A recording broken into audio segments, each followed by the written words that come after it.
Merci, Monsieur le maire. Il faut commencer par le reconnaître clairement pour la deuxième fois aujourd'hui, cette convention est une bonne chose. Ce partenariat avec l'État, le rectorat, la préfecture et désormais la métropole, la CAF et le département est utile, cohérente et nécessaire. Quand la ville, l'éducation nationale et les acteurs sociaux travaillent ensemble, c'est toujours plus efficace que lorsqu'on laisse chaque institution agir seule. Donc oui, nous voterons cette délibération.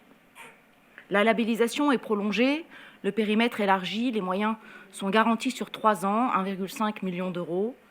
Les quartiers concernés sont parmi effectivement les plus jeunes, les plus fragiles, les plus exposés au décrochage scolaire, à la pauvreté et aux inégalités sociales. Les 3 axes choisis nous semblent pertinents, le langage bien sûr, la persévérance scolaire et l'orientation, l'accès aux soins, au bien-être, à la culture et au sport. Personne ne peut dire que ces priorités sont inutiles.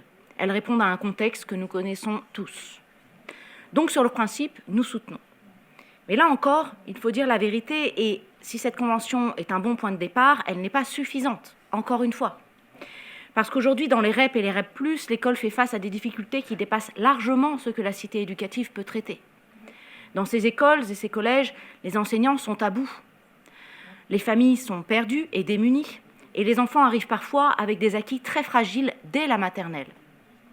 La cité éducative est un plus, mais cela ne compense pas le manque d'ATSEM dans certaines écoles, les fermetures des bibliothèques et des lieux culturels, l'état parfois préoccupant des bâtiments et surtout l'environnement social qui entoure l'école.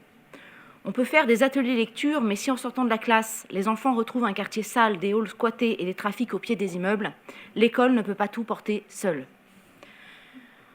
Alors, il y a quand même une contradiction que vous devez assumer. En tant que majorité de Grenoble, la ville se félicite, et à juste titre, de signer cette convention avec l'État, tant mieux.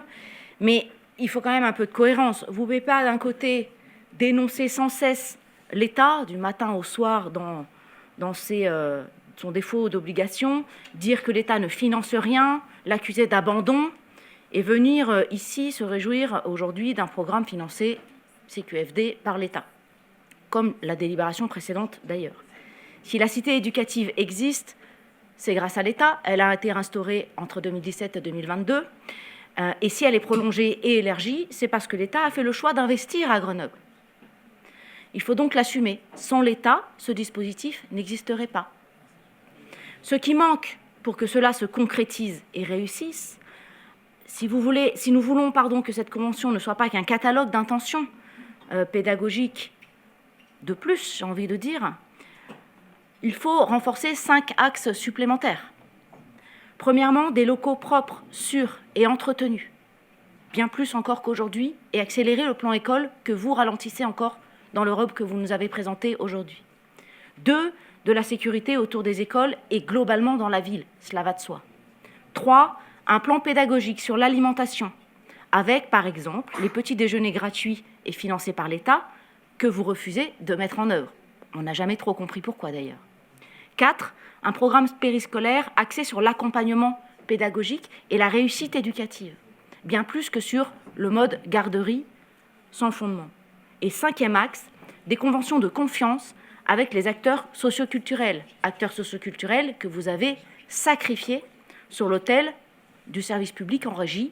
Tout doit être fait par la ville alors que vous aviez en face des partenaires professionnels sérieux qui avaient des résultats et que vous avez encore une fois sacrifiés. Chaque enfant grenoblois doit voir ses chances de réussite améliorées par les actions de la ville et l'écosystème éducatif. Nous voterons donc cette délibération car elle va dans le bon sens, mais ne faisons pas semblant, cela n'est pas suffisant. La cité éducative ne réparera pas ce que 10 ans de dégradation ont installé, des écoles fragilisées, des quartiers insécurisés, des équipements fermés, des familles démunies, des enfants qui méritent mieux. Nous voulons que cette convention soit utile, alors donnons-lui un environnement qui permette de réussir pour des écoles rénovées, des quartiers apaisés, des lieux culturels ouverts et socio-culturels bien sûr, des équipements sportifs accessibles, des partenariats permanents et de bonne foi avec l'État. La réussite éducative, ce n'est pas un slogan, c'est une responsabilité et elle demande plus que des fiches d'objectifs. Nous avons une obligation de résultat et non pas seulement de moyens. Je vous remercie.